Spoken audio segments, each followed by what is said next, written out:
because mine is so hard to pronounce. That's a lot of true. people have a hard time pronouncing She it. was telling me her last name, and I mean, usually I'm good with names, but Tell that's us a tough again, one. what's your last name? Figueiredo. Okay, no. I'm not even gonna try.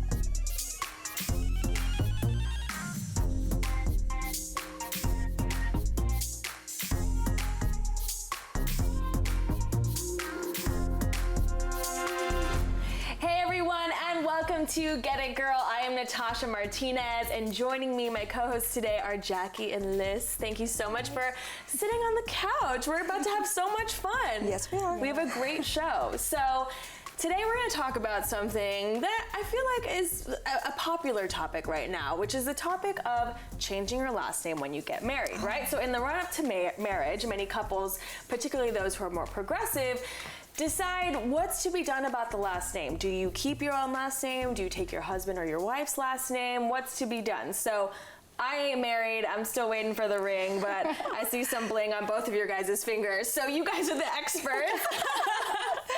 What did you guys decide to do in terms of what to do with your last name? Mm-hmm. In my case, the same-sex marriage, we both kept our last names, so we didn't change it right now, but we're gonna do it when we have kids. Oh, because okay. it's so much easier when we travel, Yes. so we both met together. Will you take your wife's or will she take yours? I would take my wife's. Okay. Yeah, because mine is so hard to pronounce. That's a lot of true. people have a hard time pronouncing She it. was telling me her last name, and I mean, usually I'm good with names, but Tell that's us a tough again, one. what's your last name? Figueiredo. Okay, no. I'm not even gonna try. Okay, so what's your wife's last name? Rivas. Rivas. Okay, Yeah, that's easier. And the funny thing about it, her name is Rivas, which means river, and my last name is Pontes, which means bridge. Oh, It's so cute, isn't it? It was meant to be. Meant to be, really meant to be. that's so cute. But you said, like, you mentioned, easier when traveling. Is that like really a big thing? Like a big reason Yeah. to change the last name? I don't know. Well, okay. So my oldest daughter, her last name is Arias Hernandez from my previous marriage, and my second one is Delgado. But when I travel, I haven't found any issues or anything. That's good. Okay. But I didn't want to change my last name on my second marriage. But he wanted me to do it. Oh, he did? Yeah. He's like, you have to. This and that.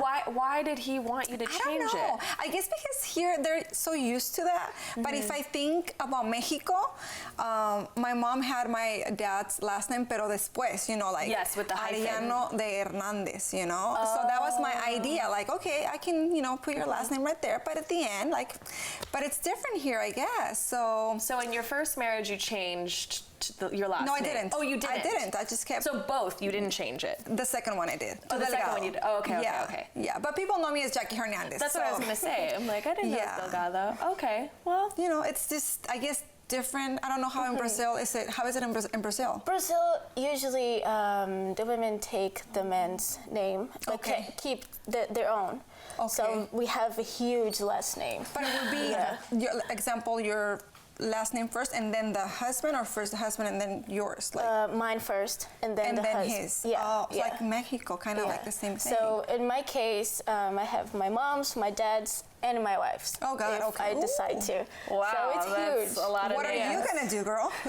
Girl, first I gotta get the ring. I'm not gonna have it myself. No, I'm just kidding. But let's just think. Yeah. Okay, Let's wishful thinking. pretend. My boyfriend, if you're watching this. No, it's funny because I was born and raised here in America, it is custom to take your husband's last name. I didn't think that there was another option, honestly. Like when I was growing up, I'm like, oh yeah, you just take your husband's last name. It is what it is. But now, my boyfriend, he's white, from the good old Midwest. He's just a nice old white boy. And, my last name's Martinez, but my first name's Natasha. And I'm already you know, some people make fun of me. They say, "Oh, you're a whitewashed Latina," right? I'm just already a further generation Latina, so I don't speak Spanish. I don't sound Latina. I mean, the only thing I have is my skin tone and my last name, Martinez. My boyfriend's last name is Evans. So if we get married, I would be Natasha Evans. Where's my Latina credibility? Yeah. It goes out the window. Color, girl. I'm like, It's in you. yeah, I know, it's in my spirit. So I don't know. I think if we got married, maybe I would ask him to change his last name. It's going to be something interesting. I want to hear that story. Yeah. I'll get back to you guys. But you know, since you guys are both married and we are talking about marriage, what would you say is the biggest challenge that married couples face today? Oh, so many. Yeah. So many. Right. I don't know. I guess you gotta learn to accept the person how they are. Obviously, everybody, you know, we make mistakes, we have flaws, but you have to accept who they are. People can be better, but you can't change someone. So I feel like you have to accept, you know, people are not going to be perfect, and you got to deal with issues in a very grown up way. I would say communication. Yeah. Because you're not born with the tools to have perfect communication. And when you are in a relationship, in a long-term relationship, you just get used to that person and you feel like you don't need to communicate as good as in the beginning. Yeah. So you just pretend the other person, you assume that the other person already knows what you're thinking. Yeah. And how long have you and your wife been together? For 5 years. 5 years. And dating previously before that, how many years? Yeah. No, I'm married 5 years for like, in total. Yeah, I'm married for like a year, and we've been together 5 years. Wow. I mean, my longest relationship has been 3 years max. So I'm like, I don't know what happens after 3 years. And how long have you been with your husband? Going to 8 years married. Yeah, and almost like 10 I need to together. take notes from you two. They say it gets easier after the 7th. Really? You're almost there. Well, Almost there. Almost there. Almost there. Oh my God, that's amazing. Okay, how about tips for like long-term relationships? I would say be you. Don't change yourself to just to be with that person. Okay. Yeah. Just Just be the best version of yourself. Give your best and accept that, like I said, nobody's going to be perfect, you know? Well, I'm getting some great advice from you guys. I love it.